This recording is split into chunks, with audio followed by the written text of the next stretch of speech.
Class 8 Mathematics chapter number 12 Understanding quadrilaterals।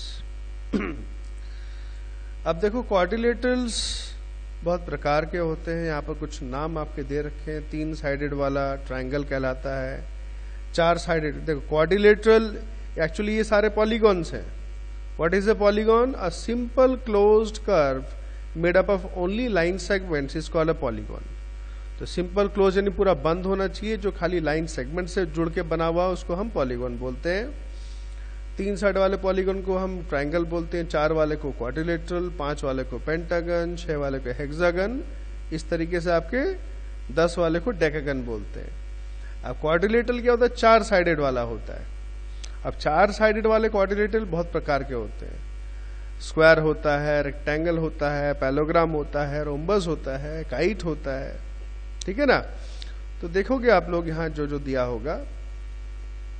अच्छा, इसके बाद आता है भाई हमारा कॉनकेव, कॉन्वेक्स। कॉनकेव यानी ये भी देखो कि हमारा क्वाड्रिलेटरल है 4 साइड वाला, लेकिन अंदर को घुसा हुआ है, तो इस तरीके के वाले को हम बोलते हैं कॉनकेव। और जो पूरे कॉर्नर जो बाहर की तरफ निकले हुए रहेंगे उसको बोलते हैं हम लोग कॉन्वेक्स, ठीक है ना। इसका टोटल सम होता है अंदर के चारों एंगल का 360 डिग्री, ये ध्यान रखना। अच्छा, अब regular and irregular polygons. Polygon हमने देखा है। अब रेगुलर क्या होता है? रेगुलर मतलब a polygon whose all sides and all angles are equal is called a regular polygon. Polygon यानी लाइन सेगमेंट से जुड़ा हुआ बना, 3 साइड का हो सकता है, 4 साइड का हो सकता है, 5 का हो सकता है, 6 का हो सकता है, जिसके सारे साइड एवं एंगल सब बराबर हो, उसको बोलते हैं हम रेगुलर पॉलीगॉन। जैसे 3 अगर ट्राइंगल है, ट्राइंगल के तीनों साइड बराबर है, एंगल भी बराबर होगा, जाहिर सी बात है, उसको क्या बोलते हैं? इक्विलेटरल ट्राइंगल, है ना। इस तरीके से स्क्वायर हो गया हमारा। अच्छा, यहां पर देखो कुछ फॉर्मूले हैं। अगर किसी भी पॉलीगॉन का हमको बाहर का एंगल निकालना है, एक्सटीरियर एंगल निकालना है, तो उसका फॉर्मूला होता है 360 डिवाइड बाई n। n यानी नंबर ऑफ साइड्स, कितने साइड है, ठीक है ना। अच्छा, ईच इंटीरियर एंगल, अगर हमको पॉलीगॉन के अंदर का एंगल निकालना है एक, ठीक है ना, प्रत्येक, ये सारे रेगुलर के लिए हैं, ठीक है ना। 180 माइनस ईच एक्सटीरियर एंगल, 180 से हम बाहर वाला एंगल माइनस कर देंगे। अच्छा, सम ऑफ ऑल एक्सटीरियर एंगल्स, सारे बाहर के जो एंगल्स हैं उनका टोटल सम कितना होगा? 4 राइट एंगल्स, यानी 4 into 90 degree 360 degree.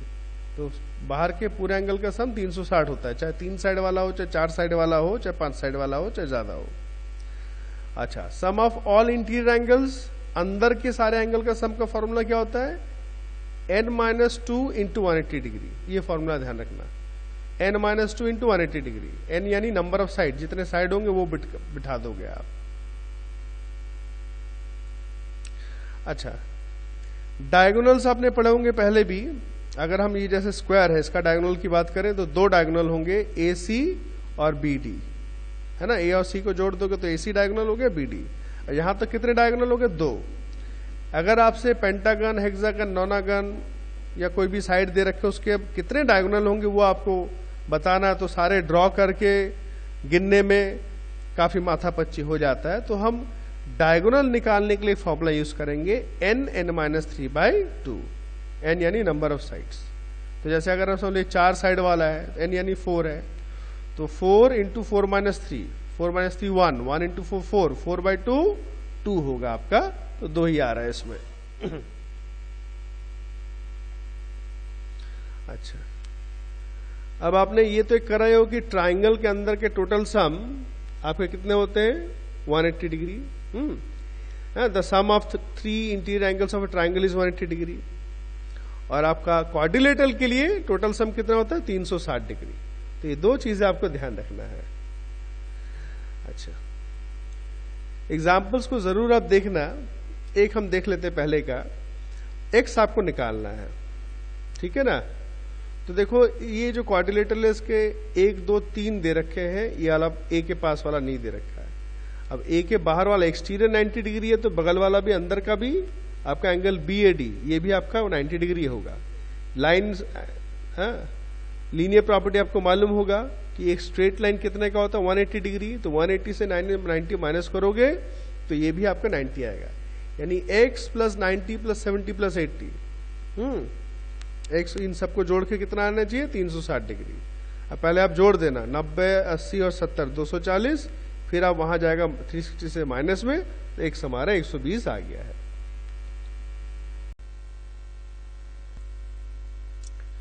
Question number 1, find the major of each exterior angle of a regular polygon. तो रेगुलर पॉलीगन का हर एक बाहर का जो एक्सटीरियर यानी बाहर का एंगल मापने के लिए हमारा फॉर्मूला होता है, ठीक है ना। अब लिखोगे measure of each exterior angle of polygon with 10 sides equals to हमारा होगा 360 डिवाइडेड बाय n यानी नंबर ऑफ साइड्स। तो पहले में कितने साइड्स है 10, 0 0 कट गया हमारा 36 डिग्री, तो यानी 360 से आप जितने साइड होंगे वो डिवाइड कर दोगे, आपका आंसर आ जाएगा। स्टेटमेंट ठीक से लिखना, जैसे नंबर 2 का measure of each exterior angle of a regular polygon with 12 sides is equal to 360 divide by 12, ठीक है ना। अच्छा, इसी का उल्टा हमारा how many sides does a regular polygon have if each of the interior angle is 156। तो हर एक अंदर का एंगल आपका दे रखा 156 डिग्री, अंदर का एंगल, इंटीरियर देखो या एक्सटीरियर नहीं है, अंदर का एंगल दे रखा है, आपको कितने साइड है वो निकालना है। इसके लिए मैं आपको एग्जांपल समझा देता हूं। एग्जांपल 6 बिल्कुल यही प्रोसेस फॉलो करोगे, बहुत इजी है। 6 का 1 देखो, how many sides does a regular polygon have if it's interior angles is 165। तो सबसे पहले आपको एक्सटीरियर एंगल निकालना है, बाहर का एंगल। तो बाहर का एंगल निकालने के लिए लीनियर पेयर प्रॉपर्टी हम लोग यूज करेंगे। Measure of each exterior angle is equal to 180 minus 165। 180 से आप इंटीरियर एंगल माइनस करोगे, तो हर एक बाहर का एंगल कितना है 15 डिग्री। अब हमको मालूम है कि एक्सटीरियर एंगल कितना होता है 360 divide by number of sides. तो यहां पर हमको नंबर ऑफ साइड्स निकालना है, ठीक है ना। चाहे आप यहीं पे कर लो, इसी में पुट कर दो। तो एक्सटीरियर एंगल 15 डिग्री है, 360 बाय n आपको निकालना है। अब क्रॉस मल्टीप्लाई n इंटू 15, तो 15 आपका डिवाइड में आ जाएगा आपका, है ना।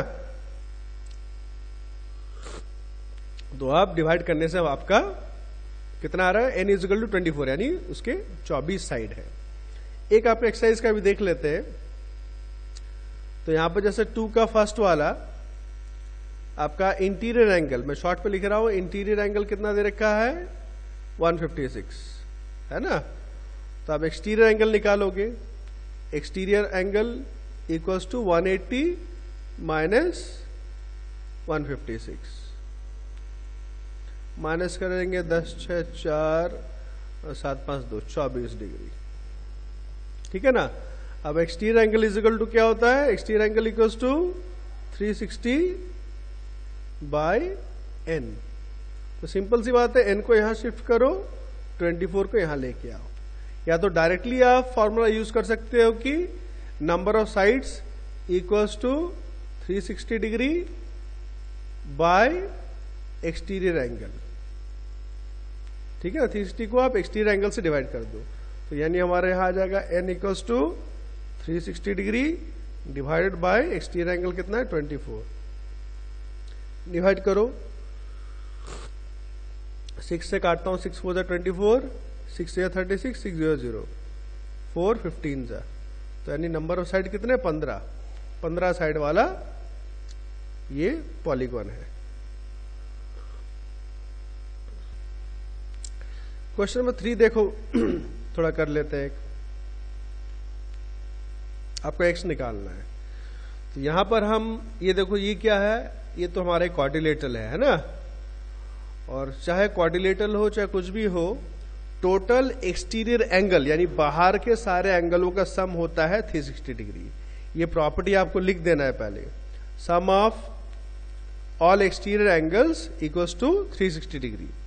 उसके बाद आप पहला लाइन लिखोगे, मतलब ये प्रॉपर्टी लिखने के बाद आप करोगे x plus 110 degree plus 100 degree plus 90 degree, कितना होगा टोटल सम बाहर के एंगलों का 360 डिग्री। प्लस करो 110 और 100 210 और 90 300, ये कितना है x plus 300 equals to 360 degree. बस अब 300 को वहां शिफ्ट कर लो आप, 360 डिग्री माइनस 300, ये डिग्री हमेशा हर में लगाना आप, यानी x is equal to 60 degree आ गया। ठीक है ना। यहां पर भी देखो एक ही है, ये एक्सटीरियर एंगल 50 है, 90 है, 50 है। अच्छा, ये अंदर का 90 दे रखा है, अंदर का जब 90 है बाहर का भी 90 है, लीनियर पेयर। ठीक है, linear pair property 180 minus 90, 180 minus 90 यानी ये बाहर का भी 90 आएगा। ठीक है ना, तो यानी 50 90 50, ये भी 90 आएगा और ये x is equal to 360 degree. और सबसे पहले आप वही लिख देना, we know that sum of all exterior angles is 360 degree, therefore उसके बाद ये प्लस करके इज इक्वल टू 360 डिग्री। अच्छा, यहां ये सारे अंदर वाले हैं, तो अंदर का भी हमको मालूम है कि अंदर के क्वाड्रिलेटरल के चारों एंगल का सम कितना होता है, 360 डिग्री होता है। तो ये तो और आसान है, 50 plus 90 plus x plus 90 is equal to 360 degree, plus करके माइनस कर दोगे आपका आंसर आ जाएगा। क्वेश्चन नंबर 4 देखो, what is the major of each interior angle of a regular hexagon. तो हर एक रेगुलर हेक्सागन यानी 6 साइड वाला पॉलीगॉन, तो उसके 6 एंगल होंगे, तो हर एक एंगल कितने का होगा, तो टोटल सम कितना होगा भाई। तो सबसे पहले हम ये वाला फॉर्मूला यूज करेंगे, सम ऑफ ऑल इंटीरियर एंगल्स, यानी एक हेक्सागन के अंदर के सारे एंगल का सम कितना होगा वो हम निकालेंगे, जितना आएगा उसको हम 6 से डिवाइड कर देंगे। तो देख लेते हैं, तो फॉर्मूला क्या है, n-2 इंटू 180 डिग्री। तो सबसे पहले आप लिखोगे sum of all angles of a hexagon equals to n-2 into 180 degree into 180। तो n कितना है, n यानी कितने साइड है, हेक्सागन के 6 होते हैं, 6 माइनस 2 इंटू 180 डिग्री यानी 4, 4 इंटू 180 डिग्री यानी 4 8 32, 720। तो हेक्सागन का टोटल सम होता है 720। Now measure of each angle equals to total जितना सम होता है डिवाइड बाय कितने साइड है, 6। तो आएगा 6 12 120 डिग्री, यानी हर एक एंगल हमारा 120 डिग्री का होगा। तो रेगुलर हेक्सागन के हर एक एंगल हमारा कितना आएगा, 120 डिग्री आएगा। नंबर 5 देखो, अ quadrilateral has its all 4 interior angles equal. तो क्वाड्रिलेटरल के चारों अंदर के एंगल बराबर है। What is the major of each interior angle. तो हर एक इंटीरियर एंगल का मेजर क्या होगा, तो सब बराबर है, यानी let each interior angle be x। ठीक है ना, हर एक को हम कितना मान लेते हैं, x मान लेते हैं। तो सारे जो अंदर का एंगल है वो x। तो आप पहले लिख दोगे कि let each interior angle be x। अब चारों एंगल का सम कितना होगा, क्वाड्रिलेटरल का कितना होगा, 360 360 डिग्री। यहां कितना है, 1 2 3 4 यानी 4x, कितना आएगा 4x इक्वल्स टू 360 डिग्री। तो 4 कहां जाएगा डिवाइड में, x is equal to 360 degree by 4 यानी 90 degree. Therefore each angle of the quadrilateral is 90 degree. 6 वाला, each of 2 equal angles of a quadrilateral is measured 80 degree and the other 2 angles are also equal. What is the measure of each of these 2 angles? तो एक quadrilateral है, उसके 2 angle 80-80 degree के हैं और बाकी 2 angle भी बराबर है। तो बाकी 2 एंगल का मेजर कितना है, तो एक फिगर बना लेंगे, रफ फिगर हम लोग। तो 2 दे रखा 80-80 डिग्री, ये 80 समझ लो, ये 80 है और ये दोनों को हम मान लेते हैं x, तो लिखना आप let the other two angles be x। अब x plus 80 plus 80 is equal to 360। अब इसको सॉल्व करोगे आप, आपका x का वैल्यू आ जाएगा। सो मैं अभी क्वेश्चन 1 से 6 तक ही दे रहा हूं आपको, बहुत सुंदर से आप साफ सफाई से करोगे। आप कर रहे हो, साफ से करने के बाद सेल्फ चेक करोगे आप, टिक होने चाहिए आपके, उसके बाद मुझे फोटो भेजना है, और जिस क्वेश्चन में दिक्कत है उसको अलग से जरूर पूछना।